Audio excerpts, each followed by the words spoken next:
Politico covered something quite interesting here that I think merits comment.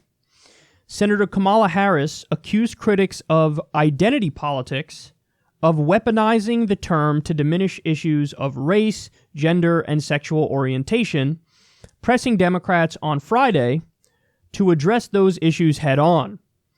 Quote, "I have a problem, guys, with that phrase, identity politics," Harris told the progressive gathering Netroots Nation, wading into a messaging debate roiling Democrats ahead of the midterm elections. Because let's be clear, when people say that, it's a pejorative. That phrase is used to divide, and it is used to distract. Its purpose is to minimize and marginalize issues that impact all of us. It is used to try and shut us up. Harris, one of the Democratic Party's top 2020 presidential prospects, said Democrats won't be shut up and we won't be silenced. These issues that they're trying to diminish and demean, she added, are the very issues that will define our identity as Americans. When left-wingers attack identity politics, I think they do it for a good reason. So I was tweeting about this last week. I saw a commercial. The commercial was Raytheon teamed up with the Girl Scouts to do a 2-minute long infomercial where they said, hey, we need more women in STEM fields. We need more women doing engineering. So Raytheon is doing this wonderful thing because we love diversity so much that we're trying our best to develop a program that gets more women involved in engineering. And then they had these little girls in the Girl Scouts talking about how wonderful it is, and you had these adults talking about, oh, they have a commitment to equality. And if you're a lefty, you look at that and go, wow, is that loathsome? Why? Because Raytheon makes machines of death that kill civilians, and they do it all the time. They're part of the military-industrial complex. They lobby the government pushes endless war, and Raytheon profits off of that endless war. That Raytheon decided they don't hate women, that Raytheon decided they don't hate gays or trans people, frankly, I don't really give a shit what their take on that is. They're a horrendous company and they need to be reeled the fuck in, and they shouldn't have as much power and influence over the American economy as they do, because that leads to endless war. So this is what we call McDiversity, McFeminism. This is what left-wingers mean when they say, I hate identity politics. You know why they hate identity politics? Because Hillary ran a campaign on hashtag I'm with her, while at the same time always backing policies that are pro-Saudi Arabia. Saudi Arabia at the time didn't even let women drive. Saudi Arabia beheads people in the public square for sorcery and witchcraft, including women. Saudi Arabia has a fucking guardianship system. A guardianship system where women can't go anywhere without permission of their husbands. They have to cover up from head to toe.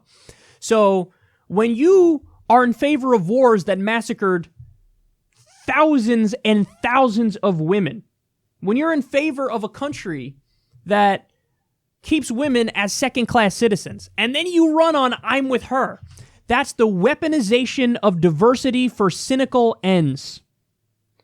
So when left-wingers criticize identity politics, that's the shit we're talking about.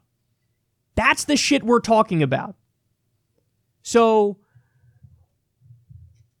for her to act like, oh, you're just trying to distract us and minimize these issues that impact all of us. Actually, no, because the left-wing critics of identity politics, their whole point is, no, let's focus on the issues that impact all of us.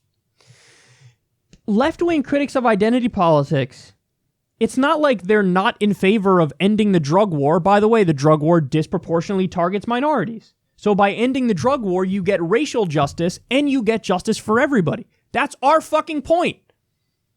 If you frame the issues as this is only to help minorities, why would you do that when these issues actually help everybody and you end up getting racial justice in the process?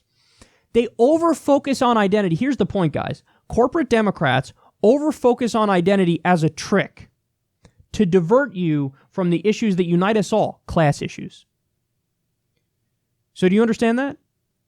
They over-focus on identity to try to deflect and obfuscate from the fact that they're not going to do dick on class issues. They're not actually for the right policies that help everybody along class lines. This is all they have left, man. These corporate Democrats, this is all they have left. You know? People like me are going to criticize Kamala Harris when she runs for president, and we're going to point out how she didn't prosecute Steve Mnuchin of One West Bank.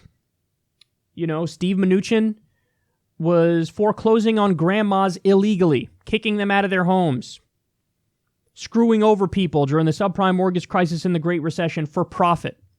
She didn't prosecute him. Why? He was a donor to them. So when people like me point this out when she's running for president, I will be accused of being racist and sexist. And then when I say my criticism of her has nothing to do with her race or her gender, they will say, don't care, you are still being racist and sexist. And then when I say, this identity politics sure is toxic and is being used to deflect and obfuscate and smear, people will reiterate, no, you are racist and sexist. Further proving my point all along. So we need to stop with this bullshit narrative that like, oh, the left is for identity politics, full stop, and the right is against it. And it's only, you know, they're only using it to diminish what we're for. Actually, what if you are using identity politics to diminish what you should be for? So you're using it to do a head fake to try to get the left on your side. Ooh, they'll like this if I talk about race and gender and then do nothing to help substantively. It's sick. It really is sick. Listen, don't be fooled by this shit, man. Don't be fooled by it, because guess what? All these same people, Kamala Harris, Kirsten Gillibrand, you name them, all these same people who are going to turn around and all their critics who are going to turn around and call the Bernie bros sexist again, these are all people who are supporting Andrew Cuomo over Cynthia Nixon. These are all people who supported Joseph Crowley over Alexandria Ocasio-Cortez. So maybe they just use the identity angle to try to divert you from their corporate politics.